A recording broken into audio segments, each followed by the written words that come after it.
Introducing Charlotte, Jenny and all that jazz.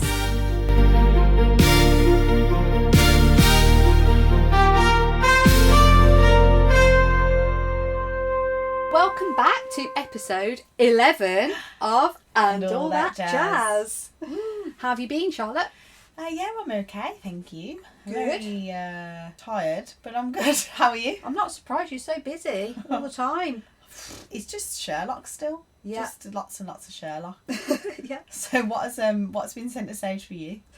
This week I've been to see Moulin Rouge at the Hippodrome. Fancy. Yeah, the Largely awaited. eagerly awaited Moulin Rouge. Ooh, how was it? Generally, it was really good. Yeah. However, Oh, I feel the butt say- coming along. I've got to say, the sound was awful. Oh no. Yeah, it was really loud, especially at the beginning. It was so loud, it was actually distorting.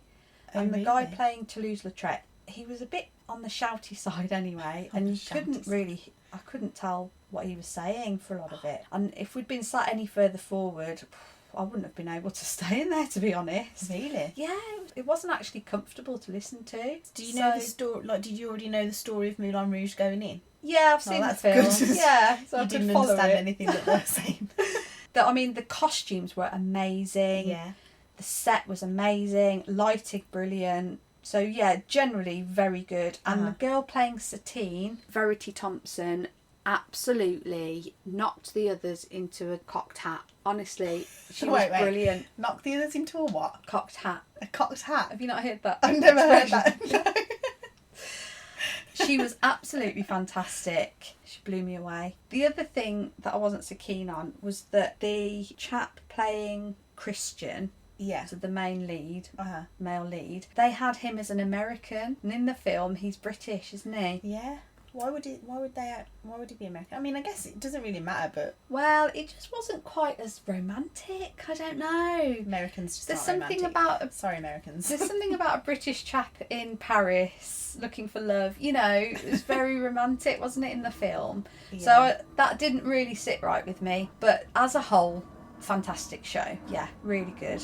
So I'm glad I got to see it while it was in Birmingham. It's carried off on tour now. Oh, I won't be able to catch it then. Maybe another time. Or I wasn't elsewhere. really a fan of the movie. I liked it, but I've probably watched it maybe once. Yeah. And it's not one of those that I'd keep putting on. And It's like, quite old now. It's really old. Yeah. And like Dirty Dancing, I used to watch that every day when I was younger. I used to have a videotape and I used to play it and I would watch it. And then I learnt the choreography. So what I would do is watch the dance, write down the choreography. So I would just stop it That's on commitment. my video recorder. That's brilliant. Stop it, write down the choreography, play it, rewind it. Oh. And just, so I learnt the whole choreography. How funny. Yeah.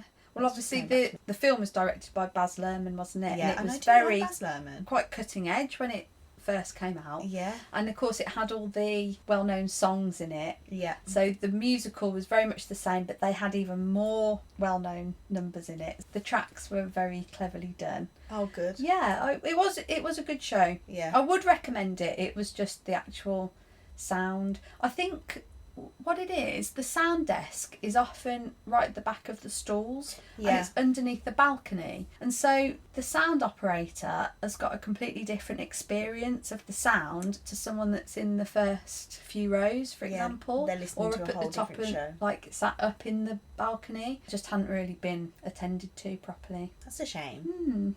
It's a shame when they don't get it right. And I imagine that they would get people saying that the sound was too loud. Like, I imagine that audience members would be telling the theatre people Yeah. or staff that the sound wasn't right. And imagine being that sound op and then gets that feedback. Well, a lot of them, though, they just seem to think that louder is better. And if you say, oh, it was too loud, they just sort of shrug it off as like, oh, you're being old, you know. But from someone that works in theatre, I do think it was genuinely not mixed very well. Or maybe you are just too old. No! Cheeky. So what's been centre stage with you? Well, I have just been working on Sherlock. So absolutely nothing else. I've just been tech swinging, so I'm backstage now, not painting anymore. It's all going really well. Like, the show's open and it's been well received. but that's all I'm doing. So on my days off, I've had like 1 day off a week. I literally just binge watch TV shows and eat loads of crap.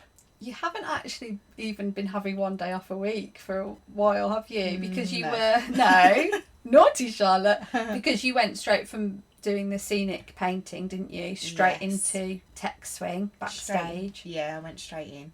So you had a long period there of long hours. Yeah, but when I get home, I like to rest, and like my day off, I watched Nobody Wants This. The second season came out. And You're into that, aren't you? You Oh, love it. I love it.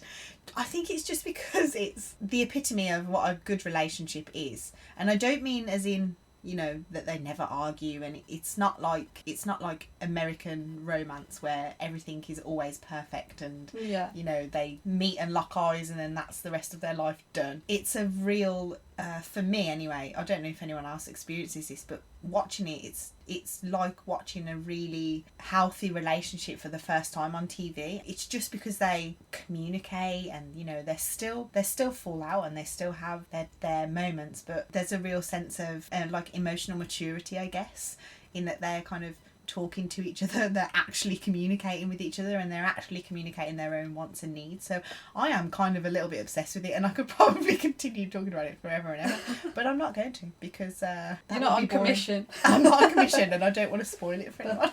That's good though, that you found something that helps you switch your brain off a bit and relax, divert your brain and relax. Yeah, because you do definitely have to have that, don't you, when you're working in theatre or you know, film or whatever. I think when you're freelance as well, then it's easy to go from one job to the next without proper breaks, or you know, and the expectation is things are getting better, I think, with, you know, regulating breaks and working hours and stuff, but there's still the culture of keep going until the job's done, don't you? Yeah. Which is, You I mean, power because through. you love it, you're doing it because you love it, and that's good, that's okay. But Yeah. you do need to take time to look after yourself. Yes, So, you funnily should. enough, I've signed on to this wellbeing series, which is being run by it's a collaboration between the Actors Trust and BAPAM, BAPAM, which is the British Association for Performing Arts Medicine. Okay, And I've never heard of them before. No, well, we were talking, weren't we, the other week about the different associations and groups that are out there and charities. Yes, clearly for I need supporting. to do some more research. So, this is, like I say, BAPAM and the Actors Trust. They've put together this wellbeing series. It's online on Zoom, and it's one a week, and each session is to do with mental health and personal well-being as a performer or musician or backstage, stage management, you know, anyone really that's involved in the performing arts. So the different sessions are things like coping with rejection. Oh, that's a good one. Navigating alcohol and substance use, which you know, a lot of people do struggle with, especially alcohol, I think, because the culture is to finish a show and then go for a drink Do afterwards. you know what? I was literally having this conversation with the company manager on Sherlock. Me and her were talking about this the other day, and we were saying that when you're working in theatre, you're obviously working a lot of nights, and then you have matinees and stuff, but when you finish, like you said, you go to the pub, because where else are you going to go? Everywhere else is shut. There's no cafes open, so you can't just like meet up with a friend at a cafe. So the only place that you've got to go then is a pub, and that's not saying that you have to drink alcohol when you're there, but you know, it's a pub and there's alcohol there. And you want to wind down, don't you, for half an hour. So So it is easy to slip into those bad habits. And also I think because, as we've just said, you do love it as a job, and your work is your social life, so and I think you're quite aware as well that once that job ends, so does the social side of it. So you want to take part in that while it's available.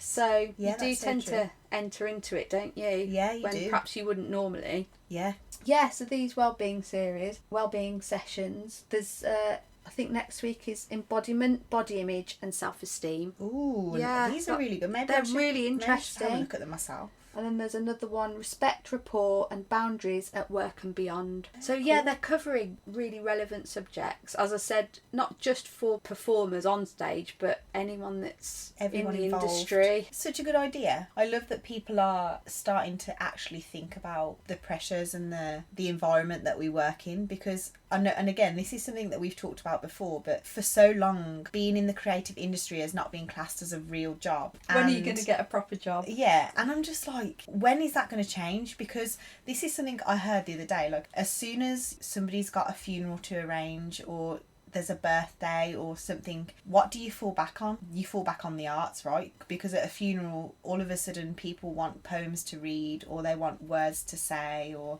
for a birthday you've got cards that have things written in, or you've got decorations, and or you know, you want to treat somebody to something, you buy them a theatre ticket. That's so true. Do you know, the arts is such a massive part of people's lives, and I don't think that they realise. I think it's something that we really take for granted. So I'm really enjoying that people are kind of getting on board with the fact that it's a thing. Yeah. That it's there and it should not go anywhere, and it will never go anywhere. And it's how we express ourselves, and creativity will never die. That's true.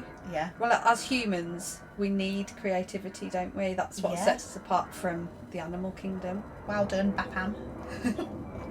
Well, yeah, so I hadn't actually heard of BAPAM before, and it struck a chord with me because so often I've seen performers be signed out of rehearsals or shows to go for appointments, you know, to have massages or chiropractic appointments and the such. Yeah. And I'm thinking, you've got the stage crew who are lifting and carrying really like steel deck and heavy pieces of equipment. Yeah. They don't get the same entitlements and treatments that are in the performers' contracts. Yeah. And really they're the ones doing the hard work, and they're doing it day in, day out, not just for a run of 6 weeks. Or I was really interested about BAPAM, and it's great to know that there is an association out there to support that side of the arts. I worked on a show that had an in-house masseuse, physio. Imagine just nipping upstairs for a massage.